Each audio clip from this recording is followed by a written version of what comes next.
Okay, world literature students, this is the answers to the questions that we have on the study guide, and also that we were going to go into in class today, but I think it had a little bit better value to finish the films because I want to make sure you at least have a pretty good comprehension of the two works that we're looking at. Okay, so I'm going to start with the Oedipus questions, and looking at question 1, find instances of dramatic irony throughout the play. This play is almost centered around irony, especially in the beginning when Oedipus is talking about, the killer who may come after him. Sight versus blindness. It's ironic that Tiresias sees the truth. Oedipus does not. Oedipus has physical sight but no inner sight, whereas Tiresias is blind but can see the truth. So there's a lot of these little ironies that go throughout the play. Also, I guess it's ironic.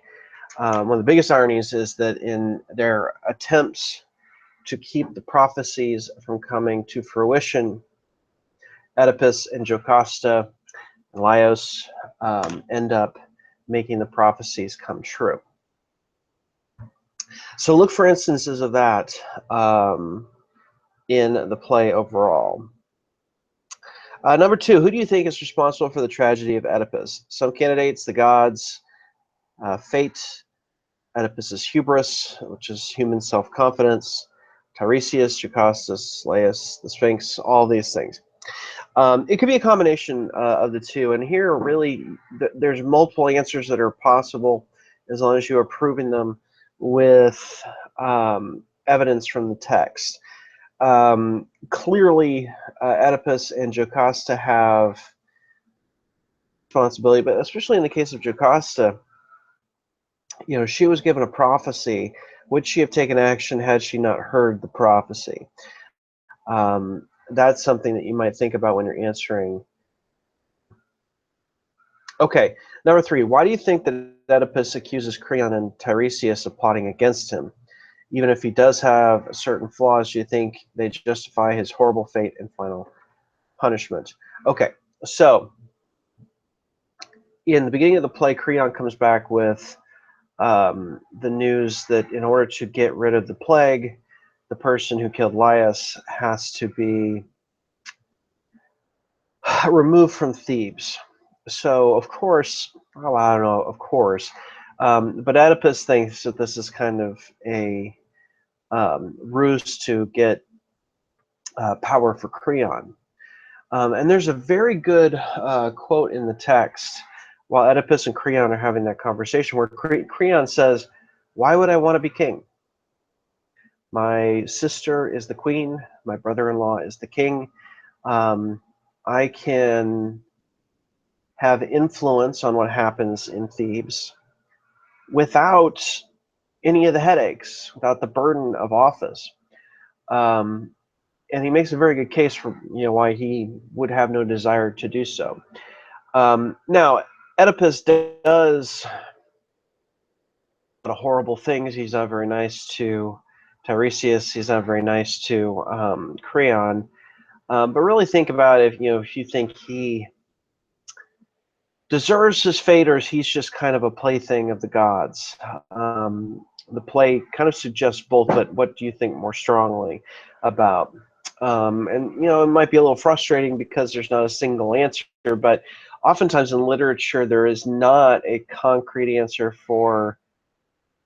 So think on that as you are studying for the test.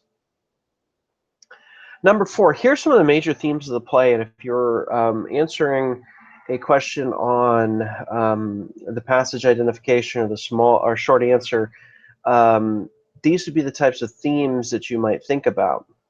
Give some examples of how the symbols of blindness and sight are connected with themes of ignorance and knowledge in the play. How do you think the solution to the riddle illustrates Oedipus's knowledge? Now, I mentioned before that we have this irony that Oedipus only can gain sight, inner sight, once he's physically blind, and Tiresias he is physically blind. In terms of his ignorance and knowledge, he's clearly a very knowledgeable person, because even the wisest people in Thebes couldn't solve the riddle of the Sphinx, but he did. So he's clearly an intelligent person. However, his ignorance to the truth really does make a difference in his life and how his fate is determined.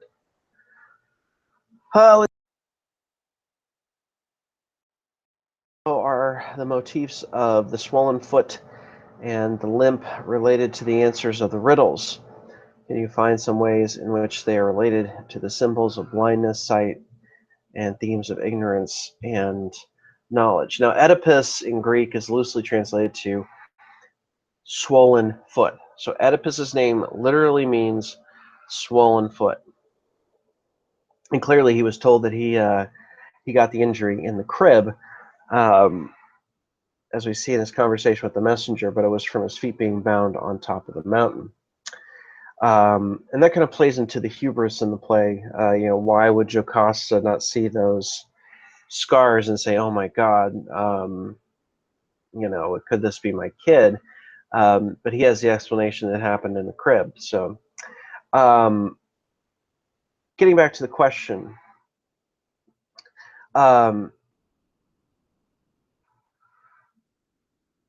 related to the answers of the riddle. Well, the riddle of the Sphinx is what walks on 2 feet in the morning, or 4 feet in the morning, 2 feet in the afternoon, 3 feet in the evening. So Oedipus's rise to power is based on solving a riddle that has to do with feet. However, he himself does not walk the same way that a normal human being would. He has an old injury that makes him limp. To the themes that we have going on in this play. Sophocles really did not sugarcoat the themes or the message that we're trying to get through in this play. He's really putting them out forward. The irony, sight and blindness, ignorance and knowledge, all these things are really out in the forefront. And you have several examples that you can point to get to those answers. Let's see, number 6. What are some of the psychological reasons why Jocasta doesn't believe in prophets or oracles? Well, because she wants to be right. It's again that hubris thing. She is self-confident to the point of harming herself, where she is convinced that the slave did what he told her, or what she told him to do with the baby. Convinced that since that boy's dead, Oedipus can't be her kid. She's convinced that the scars are not his, that even the man he killed on the crossroads could not be his. So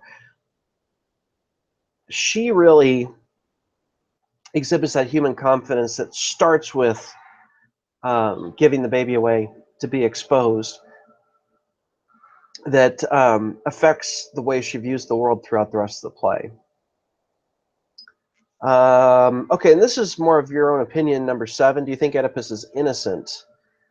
If he's innocent, why doesn't he get angry and curse the gods? Does he blame the gods? If he's guilty, what are some of his flaws? We go one way or the other. Oftentimes with this play, who's more to blame? Is he to blame? Is the gods to blame? Is it fate? If you're thinking of an answer to this question, do consider all of the factors involved. That he never heard it from his own adoptive parents' lips that he'd been adopted. He did not know. And even toward the end of the play, he doesn't believe that he could possibly be the son of Laios and Jocasta. But by the same token, he does do a lot of things that are his own fault. He marries Jocasta, who's old enough to be his mother. He does kill a man old enough to be his father. So there are some issues where we can point to him being guilty. Let's see, number 8. Why do you think the gods are so nasty to Oedipus? Do you think that Oedipus has any free will, or is he just a plaything of the gods? Now, when you're considering this, think about the gods that Sophocles wants to present. The Greek gods were not necessarily infallible as the Judeo-Christian God is viewed as being, but they're still in charge. So are you going to make a play where it's just the stupidity of human beings that causes their problems, or the gods pulling the strings? So those are things to think about with that one. Number 8, or excuse me, number 9. In what ways is Oedipus's fate representative of that of every Greek? In what way is Oedipus portrayed as a representative Athenian? And that's not a typo. I did mean to write Athenian there, because these plays were performed in Athens to an Athenian crowd. And in the Greek city-state structure, Thebes is essentially a foreign country, even though they speak the same language, have the same gods. So, because of that,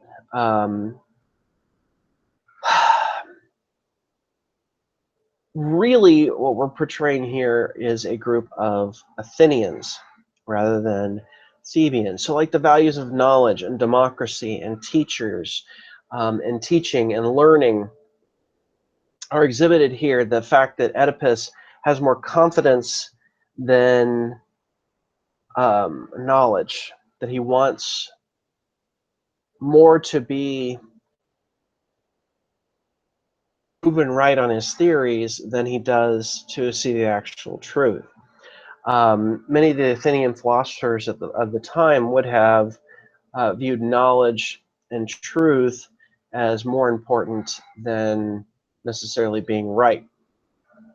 So, because of all these things, the people in this play act probably much more like an Athenian than a Thebian. And that's what I want you to think about there. But also, how does he represent the fate of every Greek? And this is in relation to the gods, how he relates to the gods and how his situation relates to the gods. Okay, let's see. What do you think Sophocles is saying about the gods in this play, about fate or destiny? I touched on it with the previous question, but how in control of people's lives do you think the gods are based on what you've read? Apollo, although he never appears on stage, definitely has his hand in a lot of things in this play. So think about that. 11. Although Oedipus gives some reasons for blinding himself, can you think of some others? What do you think Oedipus learns from his suffering? What do you think the audience learns? So the portion of the play that we watched in class today, Oedipus explains why he must blind himself quite clearly. That he can't look upon the horrors that he has created. So there's lots of different reasons that he gives, but I think there's other reasons as well if we think about it. As a punishment for treating Tiresias so poorly, for example, maybe he's going to make himself just like Tiresias by blinding himself. So things to think about with that. And Oedipus's tragic flaw.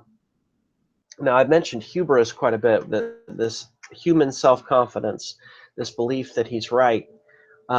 That's certainly a major tragic flaw. But if you see others, think of ways that you could prove it, because that might create an interesting essay in this work.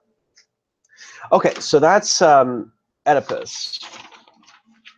On the Bhagavad Gita, the questions that I had after that. Who composed the Gita and for what purpose? This is actually a part of a bigger work. And the scribe's name, or the author, is often to Krishna, the human form of the god. But in reality, it was several writers who compiled the Mahabharata. I'm sorry, the Indian names are hard to pronounce. But really, it's to be instructive. These ancient stories, like a lot of ancient stories, are meant to teach a lesson of some sort. We see this with biblical stories. We see this with Aesop's fables. We see this and all sorts of places where the job of storytelling is to be instructive, to tell us something. What arguments does Arjuna invoke to support his concern about participating in the battle? It's primarily, that he's fighting his friends and family, and he doesn't want to do that because to him the kingdom is not worth it. But now Krishna makes some rather compelling arguments. For one, the war is justified because peaceful means have been exhausted. Secondly, the soul is everlasting, and if the soul is everlasting, then even if they're killed, they're going to be reincarnated based on the Hindu belief systems. And so he's not really killing them, he's just really ending their soul's time in this body or this world. Let's see. Now, number 4, we didn't really get to in class today, but the whole idea of bad karma.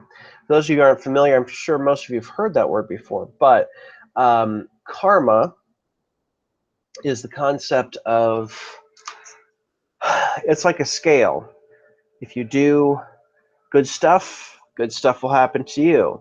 If you do bad stuff will happen to you. And have the better chance you have of being reincarnated in a better caste or a higher position in society, which is what somebody would desire. And Buddhism is a little different from Hinduism, but the idea that killing your kinsman could create bad karma is certainly present in this work. Okay, number 5, in what ways does the Gita attempt to smooth out the contradictions between the teachings of Buddhism and those of Hinduism? Is successful in his endeavor? Now, Krishna is really the bridge between these two things. This idea of karma and the idea of yogi, or well, yogi is a teacher, a yoga is a type of knowledge. Arjuna basically makes the argument that there's no inherent badness in going to war with his friends and relatives. Why? Because they've done the good deeds first, which is negotiated, lived out their exile, gone to the people that they're fighting, gone to the people above that they're fighting to try and convince them, and done everything that they've had to create a just war. Therefore, they've done enough good things to balance out or to justify the killing. So that whole karma thing is all evened out. That's mainly how this is kind of smoothing those areas. And the reason why it's important that Buddhism and Hinduism get smoothed out here is because this takes place in the north of India, where you have a mixture of Buddhist and Hindi peoples and religions. And if the stories are going to go across cultures, then they have to work for both cultures. Why does Oedipus Rex stand out more so than other Greek playwrights? So if you remember from the beginning of the video that we watched on Oedipus, they're just talking about how it's a story of sacrifice so his people may live. It's very similar to the Christian sacrifice of dying for sins, not necessarily as significant in Oedipus's case, but it's still the same idea. So in order to have a story resonate between cultures, there has to be that commonality.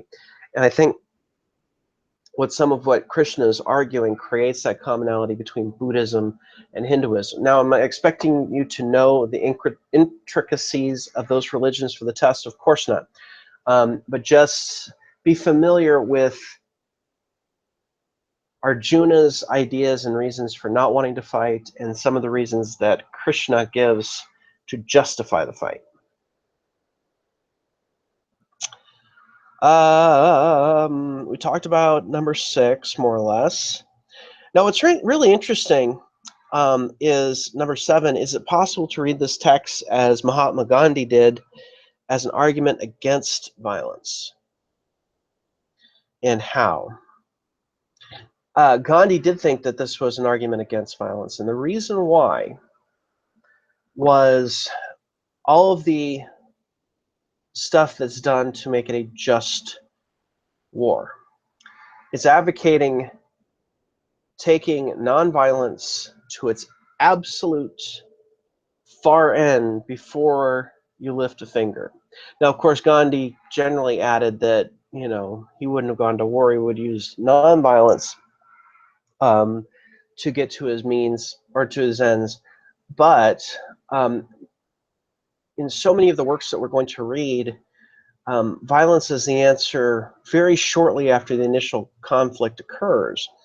Whereas in this work, they spend years trying to avoid warfare. And in that case, that's the case that Gandhi made against us being a promoter of violence. It's very clear that we should try to find a nonviolent solution by any means possible before resorting to violent means. Okay, so that's Oedipus and the Bhagavad Gita. If you have any questions about those, please let me know. Also, in studying for the test, we've got those 3 works. Only one of them has a clear author, which is Sophocles. Now, why is that important? Because when we get to the passage explication, you have to name the title of the work plus the author, if the author is known. Of an author for just one of the works, that's the only one you're going to need to know. But review the questions we did in class. Also review the quiz questions if you have them, because some of your multiple choice questions will come from that.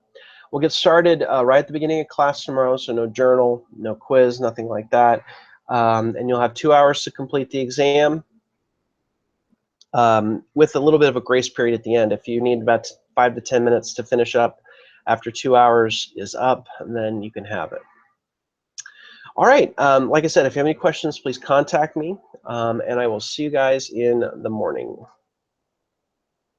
Let's turn this off.